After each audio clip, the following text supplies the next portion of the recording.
Bismillahirrahmanirrahim. Assalamualaikum warahmatullahi wabarakatuh. Perkenalkan, nama saya Yuni Isma dengan NIM 19142098 dari program studi pendidikan biologi.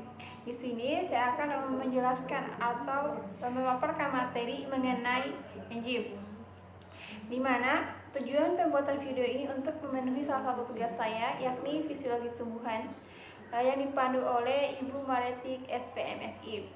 Oke, langsung saja pada pembahasan mengenai enzim. Pertama yaitu definisi enzim. Enzim merupakan senyawa protein yang membantu proses metabolisme dalam tubuh. Dengan adanya enzim ini, metabolisme akan berlangsung dengan cepat karena menurunkan energi atau aktivitas yang diperlukan untuk berlangsungnya reaksi tersebut.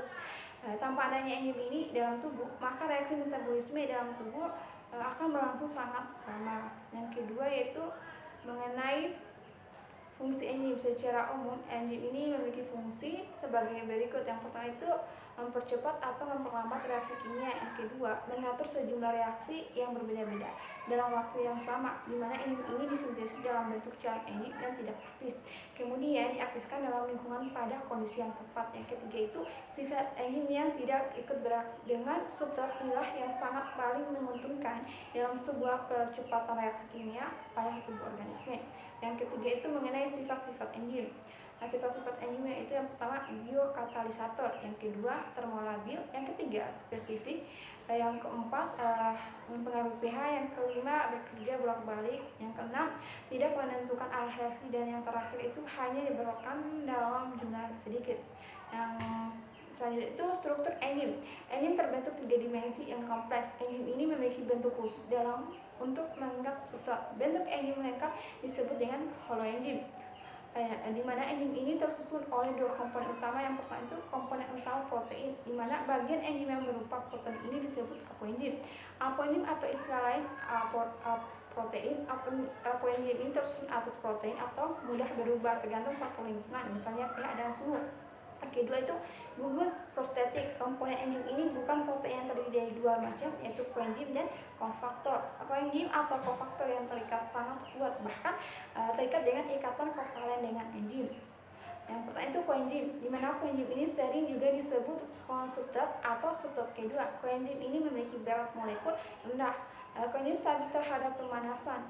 Koenzim ini terikat enzim secara non-kovalen, di mana koenzim ini berfungsi untuk mengangkut molekul kecil atau ion-ion terutama H+ dari satu enzim ke enzim yang lain, misalnya NADA. Yang kedua itu kofaktor, di mana kofaktor ini berfungsi memberi struktur dengan atau dibutuhkan oleh struktur untuk berikatan dengan daerah aktif. Contohnya itu kofaktor yang dapat berupa molekul kecil atau ion-ion. Selanjutnya itu membahas mengenai cara kerja enzim dalam mempercepat reaksi kimia adalah dengan cara berinteraksi bersama substrat. Selain itu, substrat tersebut akan diubah menjadi sebuah produk. Apabila terbentuk produk, enzim akan dapat melepaskan diri dari substrat tersebut. Hal tersebut dikarenakan enzim tidak dapat bereaksi dengan substratnya. Terdapat 2 teori yang menggambarkan bagaimana cara kerja enzim, yakni yang pertama itu teori gembok kunci dan teori induksi. Yang pertama itu teori gembok kunci.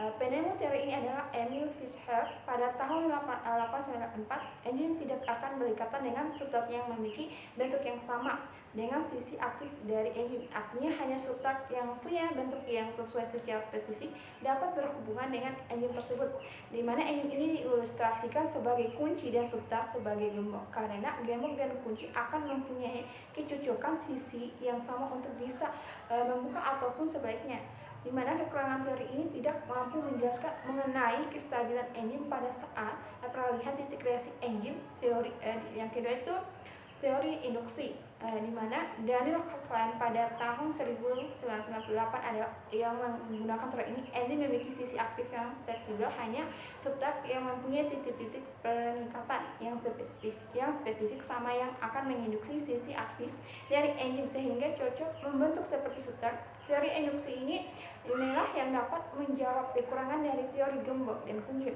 Oleh karena itu, teori ini paling banyak dilakukan oleh para peneliti untuk dapat menjelaskan cara kerja enzim. Selanjutnya itu faktor yang mempengaruhi kerja enzim.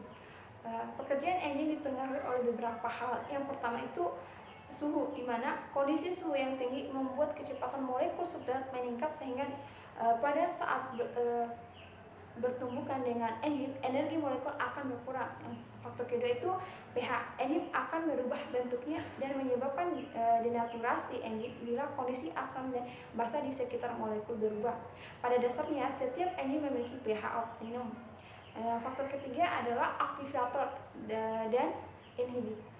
Dengan adanya molekul aktivator, kerja enzim akan jauh lebih mudah. Sedangkan inhibitor adalah molekul yang menghambat ikatan enzim dan substratnya. Faktor terakhir adalah konsentrasi enzim dan substrat. Besaran konsentrasi enzim dan substrat mempengaruhi kecepatan reaksi. Semakin besar konsentrasi enzim, maka semakin cepat pula reaksi yang akan berlangsung. Itulah penjelasan mengenai materi enzim. Lebih dan kurangnya mohon dimaafkan. Sekian dan terima kasih. Wassalamualaikum warahmatullahi wabarakatuh.